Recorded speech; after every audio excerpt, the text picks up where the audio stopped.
योग के अनुसार हमारा जो अस्तित्व है, हमारा ये जो शरीर है, वो 5 अलग अलग शरीरों में विभाजित है। जैसे यूँ समझिए कि 5 परत हैं और उन 5 परतों के भीतर आत्मा छुपी है। यानी आत्मा के ऊपर 5 कोश हैं, 5 लेयर हैं। योग उनको कहता है कोश या शरीर कहता है। तो सबसे पहला जो लेयर है, सबसे पहली जो परत है, उसको कहा जाता है अन्नमय कोश या अन्नमय शरीर। यानी ये भौतिक शरीर जो कि अन्न से मिलके बनता है। ठीक इसके पीछे सूक्ष्म शरीर है, वो बेहद सूक्ष्म है, उसको प्राण शरीर कहा जाता है या ऊर्जा शरीर कहा जाता है। उसको विद्युत काया भी कहा जाता है। सूक्ष्म शरीर है वो सामान्य रूप से हमें दिखाई नहीं देती। यानी जब लोग मरते हैं तो शरीर से जो प्राण निकलता है, ये वही प्राण है, उसी प्राण की बात हो रही है। तो उसका आकार जो है वो हमारे शरीर के आकार जैसा नहीं होता हूबहू। वो हमारे शरीर के भीतर तो होता ही है, लेकिन हमारे शरीर के बाहर भी फैल रहा होता है। वो शरीर के बाहर भी कुछ दूर तक उसका विस्तार होता है।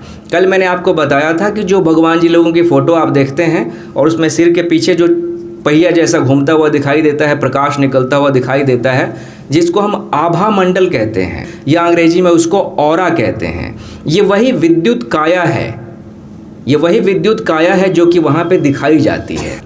जितने जीवंत लोग होते हैं, जितने आध्यात्मिक लोग होते हैं, उनका जो प्राण शरीर है या विद्युत काया है वो बहुत प्रबल होती है, बहुत सबल होती है। बाकी सभी लोगों में सामान्य होता है, सबल नहीं होता है। प्राण शरीर को हम मजबूत बना सकते हैं कैसे? प्राणायाम के द्वारा। प्राणायाम जो है वो हमारे प्राण शरीर को या विद्युत काया को ठीक उसी तरह से पोषण देता है जैसे अन्न हमारे इस भौतिक शरीर को पोषण देता है। जितना अधिक आप प्राणायाम करेंगे, जितना अधिक आप शुद्ध ऑक्सीजन अपने भीतर लेंगे, उतना ही आपका प्राण शरीर, आपकी विद्युत काया मजबूत होती जाएगी। विद्युत काया या प्राण शरीर जब मजबूत होता है तो वो फैलता है, बाहर की तरफ फैलता है। जितना ही अधिक वो विस्तृत होगा, उतना ही व्यक्ति जो है अपने भीतर अधिक बुद्धिमान, अधिक प्रज्ञावान होता चला जाता है। ये कैसे आप पाएंगे कि किसी व्यक्ति का जो प्राण शरीर है वो बहुत सबल है? उसकी सीधी सादी पहचान होती है। जिस व्यक्ति का प्राण शरीर बहुत सबल होता है, बहुत मजबूत होता है, वो व्यक्ति एक तो कभी थकता नहीं, वो हर चुनौती लेने के लिए तैयार रहता है ना। थकन वो जानता ही नहीं है, हर काम के लिए तैयार होता है। वो भविष्य के लिए योजनाएं नहीं बनाता, वो तुरंत किसी काम को करने को तैयार हो जाता है। उसके व्यक्तित्व में एक आकर्षण होता है। जब आप उसके निकट जाएंगे तो आपको लगेगा कि बहुत सुख मिल रहा है, शांति मिल रही है, आनंद मिल रहा है ना। उसके आसपास बैठ के आपको अच्छा लगेगा, उसके व्यक्तित्व में एक खिंचाव महसूस होगा। ठीक इसके विपरीत जिस व्यक्ति का प्राण शरीर कमज़ोर होगा, उस व्यक्ति के पास जब आप बैठेंगे तो आपको अच्छी फीलिंग नहीं आएगी।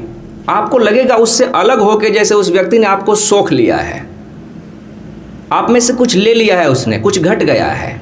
उस व्यक्ति से आपको बार बार मिलने का मन नहीं करेगा। उस व्यक्ति के भीतर नकारात्मकता अधिक होगी, है ना। तो ये तो सीधी सादी पहचान होती है हमारी। अब इस प्राण को या प्राण शरीर को थोड़ा और गहरे से समझते हैं। मैंने कहा कि जब व्यक्ति की मृत्यु होती है तो ये वही प्राण शरीर है जो कि हमारे भौतिक शरीर से अलग होता है। तो अब जब ये अलग होता है तो कहाँ जाता है? प्रश्न ये है कि जब ये भौतिक शरीर से अलग होता है तब ये जाता कहाँ है? वास्तव में ये जो हमारा विद्युत शरीर है, विद्युत काया है, वो इस भौतिक शरीर के आकर्षण के कारण, खिंचाव के कारण इसके साथ जुड़ा हुआ होता है। लेकिन जिस दिन मृत्यु होती है और ये अलग हो जाता है तो कुछ दिन तक ये इस भौतिक शरीर के आसपास चक्कर काटता है। कुछ दिन तक जहाँ पे ये भौतिक शरीर रखा होगा उसके आसपास वो चक्कर काटेगा, इस प्रयास में कि फिर वापस किसी तरह से उसमें जाया जा सके। जिन लोगों ने मृत्यु के ऊपर गहरा प्रयोग किया है, उनका कहना है कि एक सामान्य व्यक्ति का जो विद्युत शरीर है या प्राण है वो करीब करीब 13 दिन तक इस पृथ्वी पे चक्कर काटता है। जहाँ पे उस व्यक्ति का भौतिक शरीर छोटा है, उस जगह के आसपास वो करीब करीब 13 दिन तक चक्कर काटता है। इसलिए हिंदुओं का जो श्राद्ध संस्कार है वो कितने दिन का होता है? 13 दिन का। हिंदू इस बात को बहुत, हिंदू जो धर्म है वो दुनिया का सबसे वैज्ञानिक धर्म है। उसने जन्म के ऊपर, मृत्यु के ऊपर सबसे गहरा प्रयोग किया है ना। तो हिंदू जानते हैं कि कैसे कैसे पूरी प्रक्रिया करनी है। ये चक्र काट रहा है, तो जैसे ही प्राण जो है वो शरीर से अलग होता है तो हिंदू ये प्रयास करते हैं कि भाई जल्दी से जल्दी शरीर को नष्ट कर दो, क्योंकि जितनी जल्दी शरीर को हम नष्ट कर देंगे उसका जो गुरुत्वाकर्षण था, खिंचाव था इस शरीर के लिए, वो कम हो जाएगा। और जब उसका खिंचाव इस शरीर के लिए कम हो जाएगा तो वो धीरे धीरे धीरे धीरे ऊपर की तरफ उठने लगता है। ऊपर की तरफ उठते उठते, जैसा मैंने बताया कि करीब 13 दिनों के बाद वो अंतरिक्ष में जाके विलीन हो जाता है। वो प्राण शरीर अंतरिक्ष में विलीन हो जाता है। ठीक है, फिर आगे की यात्रा कैसी होती है वो अलग बात है। अभी हम उस पर बातचीत नहीं करेंगे कि अगला जन्म कैसा होता है इत्यादि इत्यादि। ये तो सामान्य व्यक्ति की बात हुई कि 13 दिन में वो प्राण शरीर जो है यहाँ से विदा हो जाता है। जिस व्यक्ति ने अपने प्राण शरीर को बहुत मजबूत बना लिया है, जैसे योगी हैं, सिद्ध हैं, तो उनका प्राण शरीर जो है वो बहुत विस्तीर्ण हो जाता है, बहुत मजबूत हो जाता है। तो आपको पता है कि भारत में बहुत सारी आध्यात्मिक परंपराएं हैं जो सिद्धों के शरीर को जलाते नहीं हैं, उसको नष्ट नहीं करते हैं। कारण क्या है? कारण ये है कि वो सोचते हैं कि सिद्ध ने शरीर छोड़ दिया, संत ने शरीर छोड़ दिया, तो अब इसका जो विद्युत शरीर है उसको किसी तरह से धरती पे रोक के रखा जाए ताकि अनेक अनेक लोगों को उससे लाभ मिल सके। संत तो चला गया, महात्मा तो चला गया, अब उससे जुड़े रहने का क्या उपाय है? अब उससे जुड़े रहने का उपाय है उसका वही विद्युत शरीर, विद्युत काया, उसके वो प्राण। तो जहाँ पे उसकी समाधि बनी है, जैसे कि मैंने बताया कि अगर हम शरीर को जलाएं नहीं तो प्राण शरीर जल्दी वहाँ से हटता नहीं है, वो वहीं के आसपास चक्कर काटेगा, है ना। तो जब उसकी समाधि बना दी जाती है तो समाधि के आसपास उस प्राण शरीर का, उस विद्युत काया का पूरा फैलाव हो जाता है। अब आप समझ पा रहे हैं कि संतों की और पीरों की मज़ार जो है वो इतनी महत्वपूर्ण क्यों है, कि वहाँ पे जाके लोग मत्था टेकते हैं, है ना। क्योंकि उसके पीछे एक विज्ञान है कि उस व्यक्ति की जो आध्यात्मिक ऊर्जा है, जो प्राण वहाँ पे चक्कर काट रहे हैं, जब आप वहाँ से होके आते हैं तो एक तरह से आप उसकी प्राण ऊर्जा में स्नान करके वापस आ गए। तो जो सकारात्मकता वहाँ पे फैली हुई है, उस सकारात्मकता ने आपको छू दिया है। तो अब स्वाभाविक है कि आपके जीवन का कल्याण होगा।